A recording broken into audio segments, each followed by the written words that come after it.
मन को एवं चंचल उपयोग को स्थिर करने के लिए जनवाणी माता के माध्यम से अपनी वर्तमान ज्ञान की पर्याय में सम्यक वेद ज्ञान उत्पन्न करते हुए शरीर और शरीर से भिन्न जितने भी चेतन अचेतन पदार्थ हैं उनका मुझ भगवान आत्मा से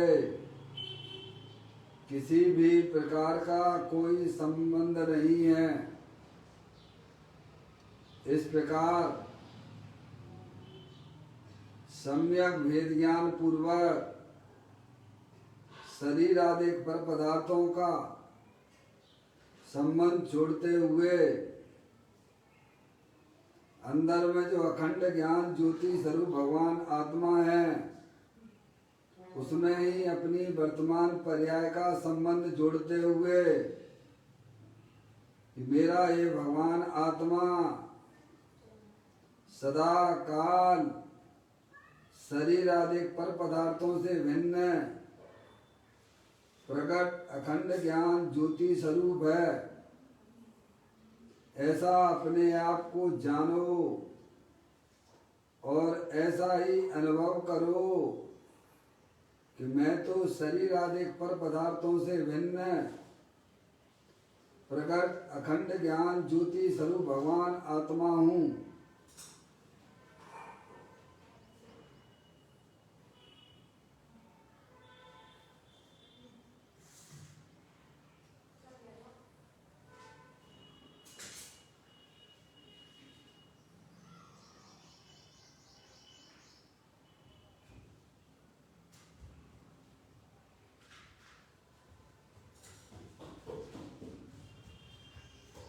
इसी प्रकार से संसार अवस्था में आत्मा की पर्याय में जो विविध प्रकार की पुण्य पाप के परिणाम होते हैं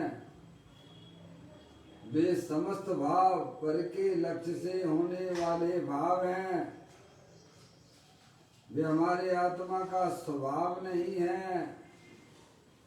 ऐसे समस्त रागादिक परिणामों में एकत्व बुद्धि, ममत्व बुद्धि, कर्तृत्व बुद्धि, भोक्तृत्व बुद्धि तथा उन रागादिक परिणामों की ज्ञाता बुद्धि को भी छोड़ते हुए अंदर जो अखंड ज्ञान ज्योति स्वरूप भगवान आत्मा है जो कि पूर्ण निराकुलता स्वरूप वाला है,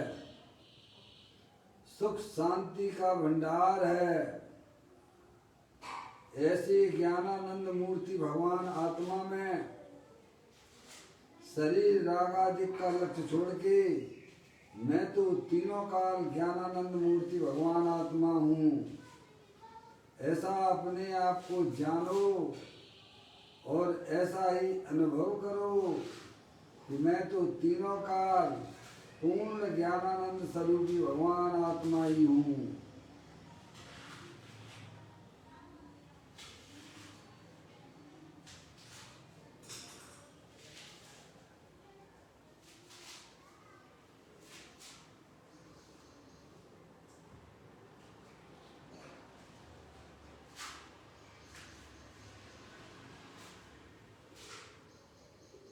इसी प्रकार से संसार अवस्था में आत्मा की पर्याय में जो पर के लक्ष्य से होने वाला ज्ञान है वह परलक्षी ज्ञान भी हमारे आत्मा का स्वभाव नहीं है, वह तो इंद्रिय जनित ज्ञान है।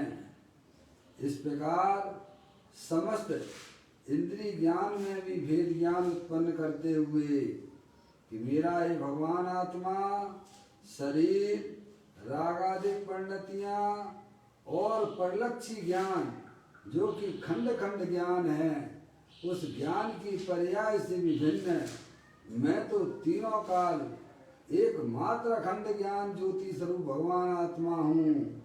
ऐसा अपने आप को जानो और ऐसा ही अनुभव करो कि मैं तो तीनों काल शरीर, रागादि परिणतियां और परिलक्षी ज्ञान की पर्याय से भी भिन्न एकमात्र अखंड ज्ञान ज्योति स्वरूप भगवान आत्मा हूँ। ऐसा अपने आप को जानो और ऐसा ही अनुभव करो कि मैं एकमात्र अखंड ज्ञान ज्योति स्वरूप भगवान आत्मा ही हूँ।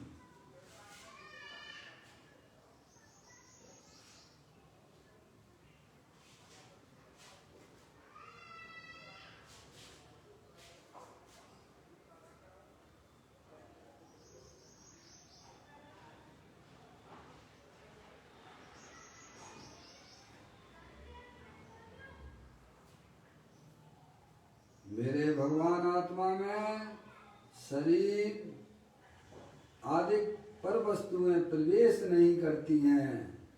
मेरे भगवान आत्मा में ये रागादिक परिणतियों का भी प्रवेश नहीं है। मेरे भगवान आत्मा में परिलक्षी ज्ञान की पर्याय का भी प्रवेश नहीं है, क्योंकि मैं तो तीनों काल शुद्ध वितराग विज्ञान घन स्वरूप भगवान आत्मा हूँ। ऐसा अपने आप को जानो और ऐसा ही अनुभव करो कि मेरे आत्म स्वरूप के अंदर शरीर आदि पर पदार्थों का प्रवेश नहीं होता है। मेरे आत्म स्वरूप के अंदर उन रागादिक परिणतियों का भी प्रवेश नहीं है। मेरे आत्म स्वरूप के अंदर परिलक्षी ज्ञान की पर्याय का भी प्रवेश नहीं है। मैं तो तीनों काल शुद्ध वितराग विज्ञान घन स्वरूप भगवान आत्मा हूँ। ऐसा अपने आप को जानो और ऐसा ही अनुभव करो कि मैं तो एकमात्र शुद्ध वितराग विज्ञान स्वरूप भगवान आत्मा हूँ।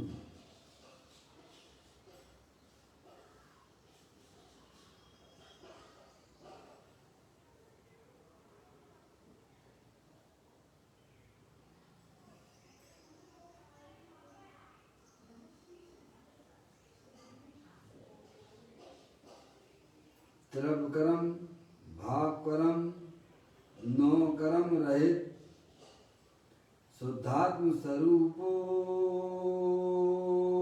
हम। मेरा ये भगवान आत्मा तीनों काल ज्ञान वर्णादि 8 कर्म, शरीर आदि 9 कर्म, मोह राग देश भाव कर्म, इन तीनों कर्मों से रहे मैं तो परम पवित्र एकमात्र शुद्धात्मा हूँ। ऐसा अपने आप को जानो और ऐसा ही अनुभव करो कि मैं एकमात्र परम पवित्र शुद्धात्मा ही हूँ।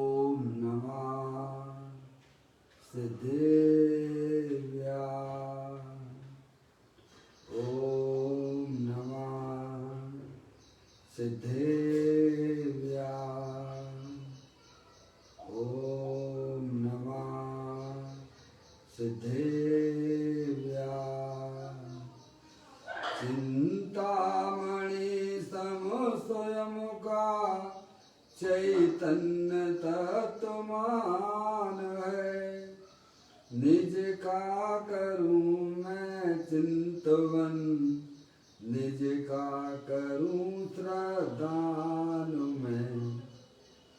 शुद्धात्माई देवो है जो गुणवनंत निदान है।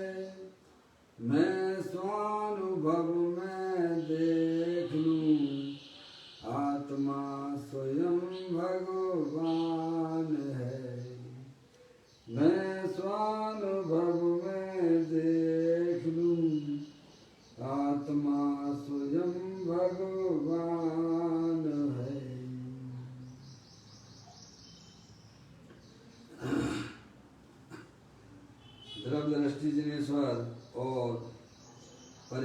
श्री विनेश्वर की चर्चा महान ग्रंथ के माध्यम से हम और आप यहाँ इसका स्वाध्याय कर रहे हैं। आज का भूल 863 नंबर का है, 863, पेज नंबर 196 पर ये आया है। आप लोग पुस्तक निकाल लीजिए।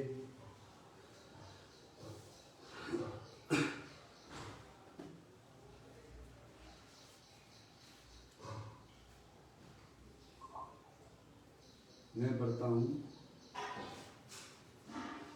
अहो निमित्त का हमें काम नहीं है, राग का काम नहीं है, परंतु क्षय उपशम का भी हमें काम नहीं है। गजब की बात है ना।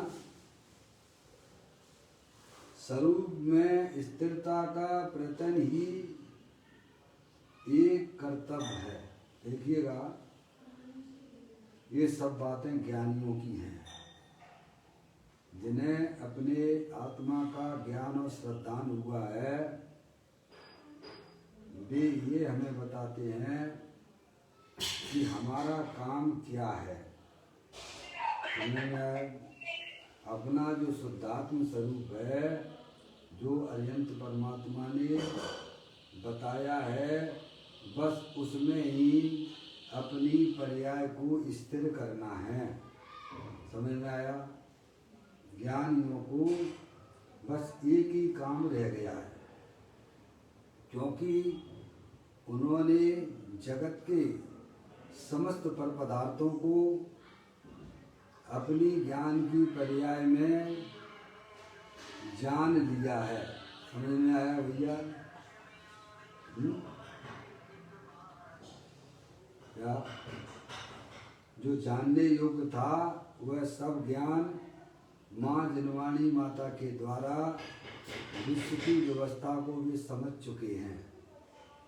मैं एकमात्र चेतनेश्वर भगवान आत्मा हूँ, अखंड ज्ञान ज्योति स्वरूप हूँ, और अब मेरा काम तो केवल एक ही रह गया है कि मैं निरंतर अपने शुद्धात्म तत्व में अपनी पर्याय को मग्न कराता रहूं, उसमें स्थिर रहूं। ये बात ज्ञानी के लिए है। समझ में आ गई भाई? देखो दोबारा पढ़ता हूँ, बोल को। अहो निमित्त का हमें काम नहीं है, हमें यानी ज्ञानी को नहीं है। समझ में आया? राग का काम नहीं है। समझ में आया? ये शुभ भाव का भी अब काम ज्ञानियों के लिए नहीं है। ध्यान दीजिएगा ध्यान से। परंतु क्षय उपशम का भी हमें काम नहीं है। समझ में? आप ज्ञान की बढ़ोतरी निरंतर है भाई साहब, ऐसा भी नहीं। सारी ज्ञान जो क्षय ज्ञान का भी काम नहीं है। गजब की बात है ना। स्वरूप में स्थिरता का प्रयत्न ही एक कर्तव्य है। किसमें? स्वरूप में ही शुद्धात्मा जो चैतन्य वस्तु है, अखंड ज्ञान ज्योति स्वरूप है, सिद्ध की सामर्थ्य वाला है, ऐसे ज्ञायक प्रभु परमात्मा में स्थिरता का प्रयत्न ही एक कर्तव्य है। आगे बात समझ में आपको? ज्ञानी जीव ने अपनी आत्मा में, अपनी पर्याय में इतना काम तो उसने कर लिया है। कितना काम कर लिया है कि अब उसे निमित्त की कोई भी जरूरत नहीं है। निमित्त में क्या लेना? निमित्त में क्या लेना? सच्चे देव शास्त्र गुरु लेना। समझ में आई बात? ज्ञानी जीव ने अपनी आत्मा का जिसे ज्ञान और श्रद्धान हुआ है, उस जीव को है भाई साहब सच्चे देव शास्त्र गुरु जो निमित्त रूप से हैं, उनका भी उसे कोई काम अब नहीं रहा है। समझ गया? लेकिन जिन्हें अभी अपने शुद्धात्मा का पर्याय में प्राप्ति नहीं हुई है, ऐसा समझ में नहीं आया। ये किसी के यहाँ से थोड़ा डिस्टर्ब आ रहा है, थोड़ा ध्यान दीजिए। समझ में आया? अज्ञानी जीव है, अभी उसे निमित्त की बहुत जरूरत है। ज्ञानी जीवों के लिए सच्चे देव शास्त्र गुरु जो निमित्त हैं, अब उनको उनकी कोई जरूरत नहीं है, क्योंकि जो भगवान ने और माँ जनवाणी ने और गुरु ने जो तत्व बताया है उसे उन्हें अपनी पर्याय में प्राप्त कर लिया है। इसीलिए ज्ञानी जीवों के लिए बाद में देव शास्त्र गुरु जो निमित्त रूप से होते हैं, अब उनकी उसे जरूरत नहीं है। क्या समझ में आएगी बात? देखो भाई, जिन्हें सच्चे देव शास्त्र गुरु का समागम जिन्हें प्राप्त नहीं है, समझिए आप, वे तो अभागे हैं। क्या है? जिन्हें सच्चे देव शास्त्र गुरु जो निमित्त रूप से हैं, उन्हें उनका समागम का लाभ नहीं मिलता है, वे जीव तो अभागे हैं। जिस प्रकार से छोटे बच्चे होते हैं, पैदा हुए, उनके माँ बाप चले गए, क्या हो गए भाई साहब? होते हैं कि नहीं? ऐसे दुनिया में ऐसे लोग हैं कि नहीं है, जिन्होंने कहा ऐसा अपनी माँ का मुख भी नहीं देखा है, पिता की शक्ल तक नहीं देखी है। ऐसे बहुत सारे बच्चे हैं जिनके पास में माता पिता हैं, उनके लिए भाई साहब अच्छी बात है, सनात है।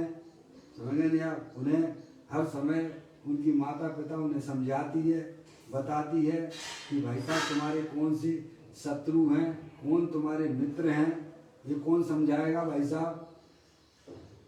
उनके माता पिता ही तो समझाएंगे ना।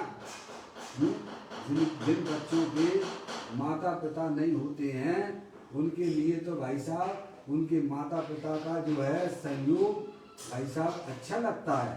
समझ लिया? वे उसको रास्ता बताते हैं। और जिन बच्चों के पास में माता पिता नहीं है, बताओ उनका जीवन कैसा होता होगा? ये तो आपको समझ में आती है ना?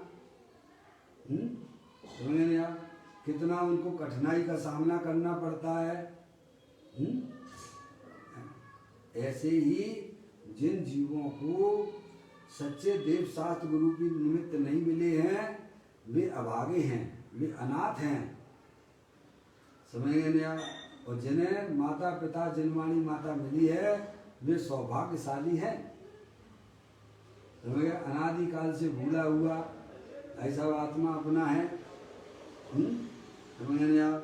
देव शास्त्र गुरु की शरण मिल गई है, तो अपने आप को सौभाग्य रूप से समझना चाहिए, क्योंकि वे ही तो हमें बताएंगे कि भाई साहब तुम्हारे कौन शत्रु हैं, कौन तुम्हारे मित्र हैं। और जिन्हें पता ही नहीं है भाई साहब, जिनके माता पिता देव शास्त्र गुरु रूप से निमित्त रूप से नहीं है, वे तो अनाथ हैं, वे तो संसार में बहुत बहुत बहुत बहुत दुखी होने वाले हैं। समझ में आ गया भाई साहब? विशुद्धि जरा डिस्टर्ब ना करो बेटे, डिस्टर्ब मत करो, बाद में करना। समझ में आई क्या भाई? तो यहाँ यह बताया जा रहा है कि ज्ञानी निमित्त का हमें काम नहीं है। ये ज्ञानी जीव की वाणी है, जिसने अपनी आत्मा की पर्याय में अपने आत्मा को प्राप्त किया है। उसके लिए सच्चे देव शास्त्र गुरु जो निमित्त रूप से होते हैं, उनको उनकी जरूरत होती नहीं है, क्योंकि जो देव शास्त्र गुरु ने जो चीज बताई है भाई साहब, वो तो उन्होंने अपनी पर्याय में प्राप्त कर ली है, बराबर। लेकिन जिन्हें सच्चे देव शास्त्र गुरु निमित्त रूप से नहीं मिले हैं, उनके लिए तो भाई साहब वो ही एक प्रकार से सहारा है। वे बताएंगे कि भाई साहब तुम चेतनेश्वर भगवान आत्मा हो, ये शरीर है, तुम नहीं हो। और वे बताते हैं कि अंदर में आपके परिणामों में जो मूराग देश के परिणाम होते हैं, समझ, वे तुम्हारे शत्रु हैं। और भीतरागी तत्व वो है जो आत्मा, शुद्धात्मा, वह तुम्हारा, वो तुम हो, उससे तुम प्रेम करो। कौन बताएगा भाई साहब ये बात? सच्चे देव शास्त्र गुरु बताएंगे कि आत्मा का शत्रु जो है वह मिथ्या दर्शन, मिथ्या ज्ञान, मिथ्या चारित्र है। मूल आदेश है, ये आत्मा के शत्रु हैं। समझ गए आप? और शुद्धात्मा तुम्हारा वास्तविक स्वरूप है। समझ गए आप? फिर वह जो है सारी वस्तु स्वरूप को जानकर यह समझ जाता है कि मुझे करने योग्य काम तो बस प्रभु ने एक दिया है कि अपने शुद्धात्मा को पहचानिए। समझ गए आप? ऐसी उसकी परिणति होने लग जाती है। समझ गए आप? जिन्हें देवशास्त्र गुरु के निमित्त नहीं मिले हैं वे जीव तो अभागे हैं, संसार सागर में डुबकी लगाएंगे ही लगाएंगे।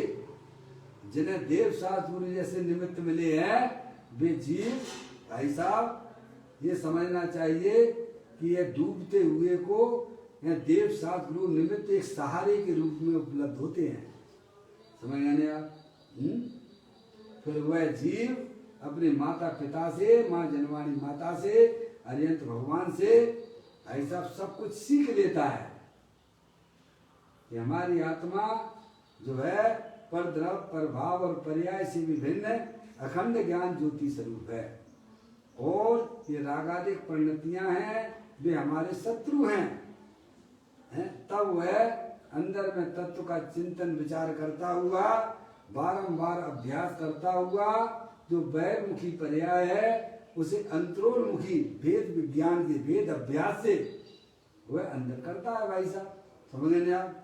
अब जब उसे शुद्धात्मा की प्राप्ति हो जाती है, जो अरिहंत परमात्मा, जो सिद्ध परमात्मा, जो माँ जनवाणी माता, जो पंच परमेष्ठी उसे बताते हैं, उस चीज की जिसने पर्याय में प्राप्ति कर ली है, तब वह जीव क्या कहता है उसकी बात सुनवा। यानी कहाँ पर हमें देवशास्त्र गुरु की निमित्त की आवश्यकता होती है और कहाँ पर उनका जो है आवश्यकता भाषित नहीं होती है। धन्य वे हैं जो जिन्हें देवशास्त्र गुरु का समागम मिला। समझ गया? फिर कहते धन्य वे हैं जिन्हें देवशास्त्र गुरु के निमित्त की भी जरूरत नहीं है, अब तो उन्हें अपना शुद्धात्म तत्व की प्राप्ति हो गई है। समझ गया? दोनों में अंतर समझ में आ गया? धन्य वे हैं जिन्हें सच्चे देवशास्त्र गुरु का निमित्त मिला। फिर कहते हैं धन्य वे हैं जिन्हें देवशास्त्र गुरु के निमित्त की भी जरूरत नहीं है, क्योंकि अब पर्याय ने अपने गायक रूप परमात्मा की शरण में आ गया है। उनके लिए अब बाहरी कोई भी वस्तु, समझ गए नहीं आप? शरीर से लेकर रागादिक परिणतियां समझ में आई भाई साहब, वे भी उसके लिए अब जो है उनकी भी अब कोई जरूरत नहीं है। शुभ भाव की भी उसे अब जरूरत नहीं है। पाप के परिणामों की तो क्या बात करना। अंदर में होने वाले शुभ भाव जो राग रूप से है उनकी भी अब जरूरत नहीं है। अब तो पुण्य का परिणाम जो उसके पीछे पीछे चलेगा, किनके? जिन्हें अपनी आत्मा की अनुभूति हुई है उनके। इसीलिए मैं बारंबार आपसे कहता हूं, आप पुण्य के पीछे ना भागो, आप आत्मा को जानने के लिए पीछे भागो। पुण्य तुम्हारे पीछे पीछे भागेगा। समझ में आया? ऐसी कुछ व्यवस्थाएं वस्तु स्वरूप के अंदर पड़ी हुई हैं। इसीलिए ज्ञानी यहाँ कहते हैं अहो निमित्त का हमें काम नहीं है। निमित्त में क्या लेना? सच्चे देवशास्त्र गुरु लेना। क्योंकि सच्चे देवशास्त्र गुरु ने जो शुद्धात्म तत्व का स्वरूप जो बताया है, अब ज्ञानी ने उसे अपनी पर्याय में प्राप्त कर लिया है। इसीलिए अब उसे बाहर में देवशास्त्र गुरु की भी जरूरत अंदर में भासती नहीं है। आगे बात समझ में? इतनी बात कितना काम किया उसने अपनी आत्मा की पर्याय में। समझ में नहीं आया? बहुत बड़ा काम कर लिया उसने। ज्ञानी आत्मा ने, सम्यक दृष्टि जीव ने अपनी आत्मा में बहुत बड़ा काम कर लिया है। अब वो निमित्त के पीछे नहीं भागता है। उपादान में इतनी बढ़िया तैयारी हो गई है। इतनी तैयारी आपको हमको सबको करना पड़ेगी। समझ नहीं आप?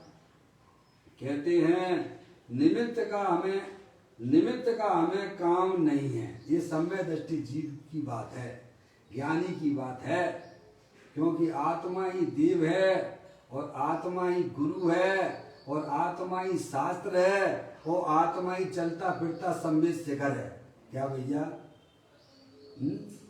आत्म ही है देव निरंजन, आत्म ही सतगुरु भाई, आत्म शास्त्र धर्म आत्म तीर्थ आत्मा सुखदाई, आत्मन ही है रत्नात्रय पूरित अवगान सुखदाम, ऐसे देव शास्त्र सतगुरुवर आत्म तीर्थ में करे स्नान। क्या वैसा? ये किसने बताया है? ये अनंत परमात्मा ने बताया है। किसने बताया है? ये हमारे गुरुओं ने बताया है कि आत्मा ही देव है और आत्मा ही गुरु है और आत्मा ही शास्त्र है और आत्मा ही चलता फिरता संवेद शिखर है? अब बताओ ज्ञानियों को अब निवृत्ति की क्या आवश्यकता है? क्योंकि उन्होंने जो आपने आत्मा को अपनी पर्याय में प्रकट कर लिया है भाई साहब। अब क्या वह निमित्तों के पीछे घूमेगा क्या? सारी चीजें तो उसे अपनी आत्मा में मिल गई है। जिसने आत्मा का ही वर्ण कर लिया है, जिसने शुद्धात्मा को ही अपनी पर्याय में प्रकट कर लिया है, अब उन्हें उन निमित्तों की जरूरत होगी क्या? सोचिए, विचारिए। जब तक ये कार्य हमारे आत्मा की पर्याय में नहीं होता है तब तक समझ लेना चाहिए कि 24 घंटा आप जो है नए कर्मों का बंद कर रहे हो और पुराने कर्म तो जो भाई साहब ये पड़े हैं वे तो पड़े ही और इकट्ठे और होते जा रहे हैं। समझ में आया? यानी नए कर्मों को बांधता नहीं है और पुराने कर्मों की निर्जरा करता हुआ आगे बढ़ता है। समझ में आया? ऐसा कोई पुरुषार्थ का मार्ग है ये। निमित्तों के पीछे नहीं भागता है। अब भाई साहब वह शुभ लाख की भी क्या समय कोई कीमत नहीं करता है। ऐसा लिखा हुआ देखो, आप ग्रंथ पढ़िए आप। और वो निमित्त का हमें काम नहीं है। किसको नहीं है? जिसे अपने आत्मा की प्राप्ति पर्याय में हो गई है उसे, और जिसे अभी आत्मा की प्राप्ति नहीं हुई है अभी उसे तो उन निमित्तों के तरफ ही अपनी आत्मा को समझना होगा। केवल मात्र भगवान की पूजा और भक्ति कर ली और भाई साहब हमारा कल्याण हो जाएगा, ये बिल्कुल आप ऐसा सोच के मत बैठना। बेटे फोन कट गया बेटो ये फोन लगा दीजिए बेटे। समझ गए नहीं आप? अगर आपको अपनी आत्मा का इस संसार सागर से भाई साहब निकालना है तो आपको इन सारी बातों को व्यवस्थित तरीके से समझना पड़ेगी। समझ गए आप? पड़ेगी शब्द मैं इसीलिए कहता हूँ क्योंकि आप चेतनेश्वर भगवान आत्मा हो, थे, है और रहोगे। समझ गए आप? इसीलिए आपसे मैं पड़ेगी शब्द का उपयोग करता हूँ। समझ गए आप जड़ तो हो नहीं जाओगे। समझ गए आप अंदर में रागाधिक पंडिती रूप भी नहीं हो गए। आप तो चेतनेश्वर थे, चेतनेश्वर हो और चेतनेश्वर ही रहोगे।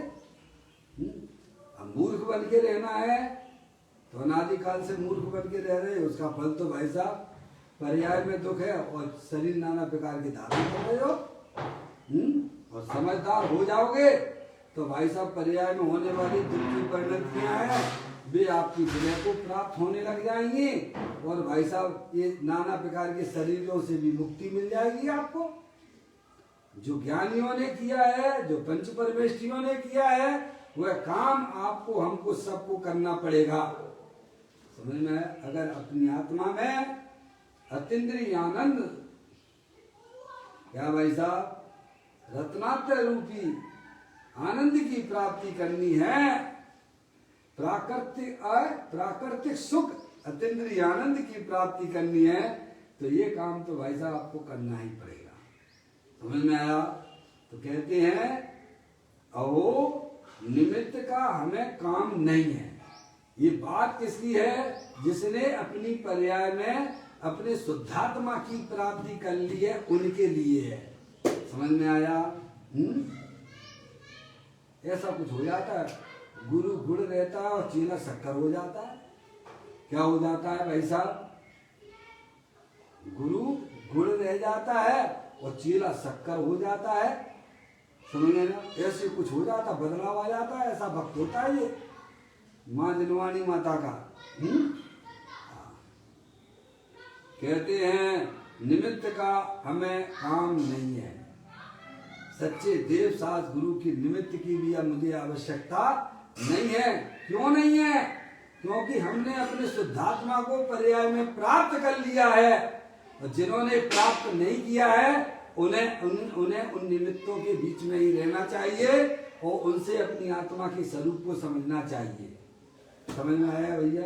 एक बात तुझे फिर कहते हैं कि राग का काम नहीं है। राग यानी शुभ भाव, पाप की तो बात ही नहीं करना, अशुभ भाव की बात ही नहीं करना भाई साहब। शुभ राग का भी अब काम नहीं है। क्या? क्योंकि अंदर में उसने समस्त कसायों को जीत लिया है। क्या भाई साहब? सब कसायों को जीत लिया अंदर में। प्रभु कैसे जीत लिया है? तो कहते सम्यक भेद ज्ञान के द्वारा जीत लिया है। अब मुझे राग की भी कोई जरूरत नहीं है। ऐसी अंदर में ज्ञानी की पर्याय में तैयारी हो गई है। समझ में आया? जिसने इंद्री के विषयों को तो जीत ही लिया है, और इंद्री के विषयों की तरफ जो रागादिक परिणतियां होती हैं उस पे भी उसने विजय प्राप्त कर ली है। समझ में आया? तो कहते अब राग की भी जिसे जरूरत नहीं है। समझ में आई भाई साहब? सम्यक दृष्टि जीव है, इसे अभी अपनी आत्मा शुद्धात्मा की प्राप्ति पर्याय में हुई है। वह यह कहता है कि अब मुझे सच्चे देव सास गुरु की भी जरूरत नहीं है, और अंदर में होने वाले जो रागादिक परिणाम है उन पे भी हमने अपनी विजय प्राप्त कर ली है। इसीलिए राग का भी शुभ राग का भी मेरा कोई काम नहीं रहा है। समझेगा? कितनी बढ़िया गजब की बात है भाई साहब। इतनी तैयारी तो सबको करना पड़ेगी भाई साहब। ये जन्म मरण की संसार चक्र से बाहर निकलना है। जो समय दृष्टि जीव करता है वह तैयारी सबके लिए चाहिए। कहते हैं राग का भी काम नहीं है, परंतु क्षयोपशम का भी हमें काम नहीं है। क्या कह दिया? क्षयोपशम ज्ञान, परिलक्षी ज्ञान भाई साहब निरंतर। अब भाई साहब इसको पढ़ लूं, उसको सुन लूं, उसको कर लूं, इसको और गे का गे बनाते रहते हो, हैं? समझ नहीं यार? क्योंकि क्षयोपशम ज्ञान भाई साहब, वो क्षयोपशम ज्ञान बढ़ोतरी मत करो, क्षयोपशम ज्ञान को बढ़ाने की कोशिश मत करो। जितना ज्ञान आपके पास में उसमें सम्यकता प्रदान करने की कोशिश कीजिएगा। हैं? हम तो निरंतर भाई साहब ज्ञेयों को बढ़ाते रहते हैं, ज्ञेय संबंधित ज्ञान को बढ़ाते रहते हैं। अब इसका भी सुन लें, अब उसका भी सुन लें, अब ये भी पढ़ लें, अब वो भी पढ़ लें, हैं भाई साहब, तो समय तो निकल जाएगा। क्षयोपशम ज्ञान ही बढ़ाते रहे तुम्हें मिला क्या? हैं? अरे जितना तुम्हारे पास में ज्ञान है उस ज्ञान को सम्यकता प्रदान करने की कोशिश करना चाहिए। ज्ञानी क्षयोपशम ज्ञान के पीछे नहीं भागता है। समझ में आ गई भाई साहब? उसे तो अंदर में एक अपना काम करना है। समझ नहीं आ? देखो शिव भूति मुनराज थे कि नहीं थे? उनका बाहर का क्षयोपशम ज्ञान कितना कमजोर था आपको सबको विदित ही है, लेकिन उसी भव से केवल ज्ञान प्राप्त कर लिया। बाहरी क्षयोपशम ज्ञान के पीछे ज्ञानी नहीं भागता है।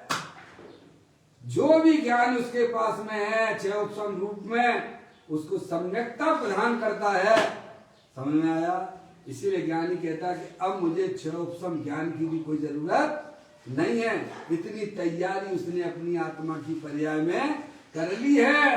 अरे जिसने शुद्धात्मा को ही वर्ण कर लिया है भाई साहब, अब उसे क्या जरूरत है निमित्तों की, और क्या जरूरत उसे स्वभाव की, और क्या जरूरत है उसे अधिक क्षय उपशम परिलक्षित ज्ञान की। समझ गए ना आप? काम हो गया ना उसका भाई साहब? कहते हैं ओ निमित्त का हमें काम नहीं है, राग का काम नहीं है, परंतु क्षय उपशम का भी हमें काम नहीं है। गजब की बात है ना। क्या कहते हैं गुरुदेव श्री कहते गजब का काम है कि नहीं। देखो आपको अच्छा लग रहा है कि नहीं लग रहा है, बोलिएगा। गुरुदेव श्री को तो अच्छा लगा। तो गजब की बात है जिसमें परद्रव्य निमित्त की जरूरत नहीं, किस जीव को कैसी पर्याय में तैयारी उसने की है।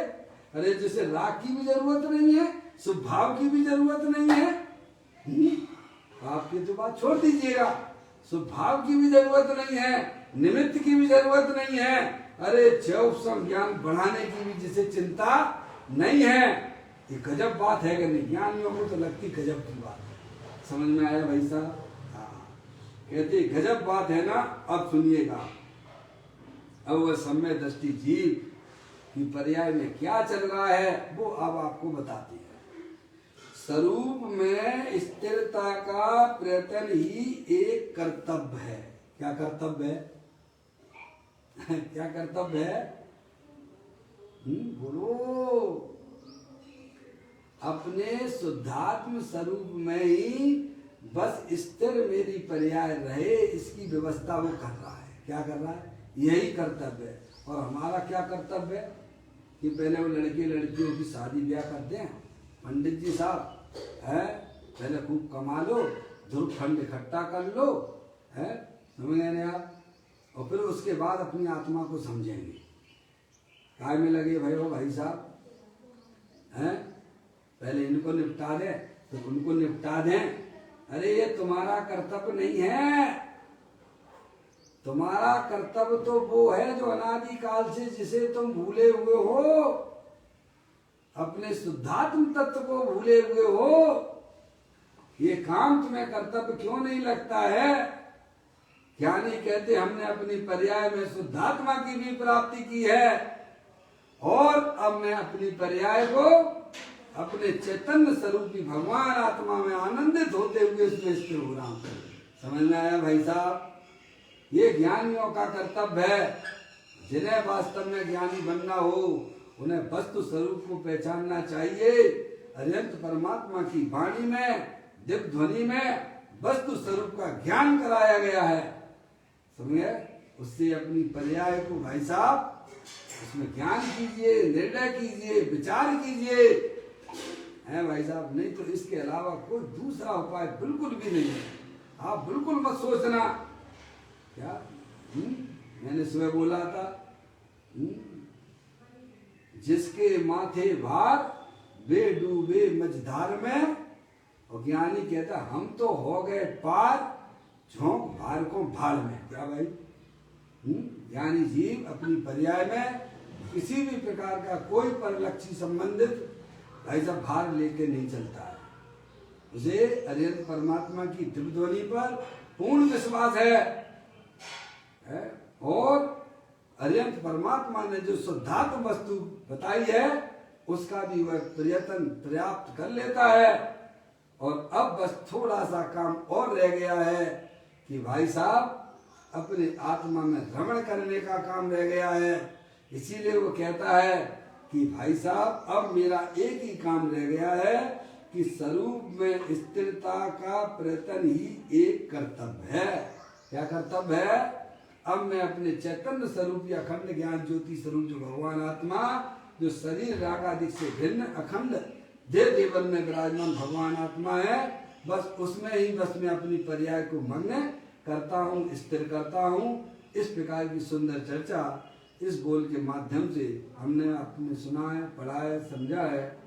आप सब तरफ से अपने ज्ञान की पर्याय को व्यवस्थित कीजिए, इधर उधर अपना कर्तव्य ना देखिए।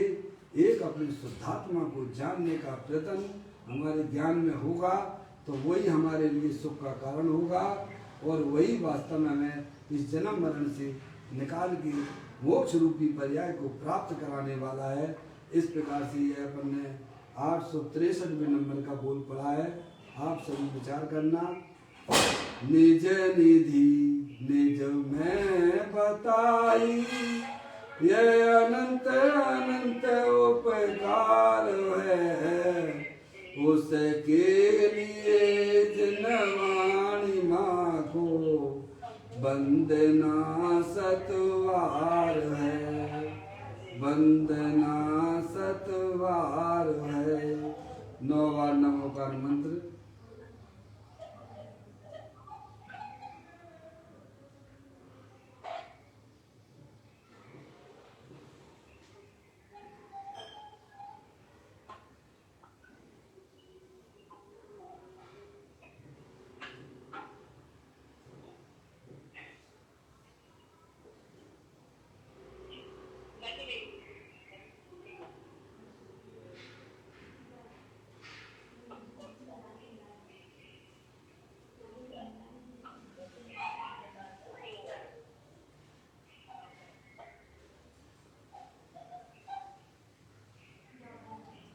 बोलो द्वादशांग जन्माणी माता की जय, मान जैन धर्म की जय। सभी साधर्मी आत्मार्थी बंधुओं को सादर जय जिनेन्द्र, जय जिनेन्द्र, जय जिनेन्द्र, जय जिनेन्द्र, जय जिनेन्द्र, जय जिनेन्द्र।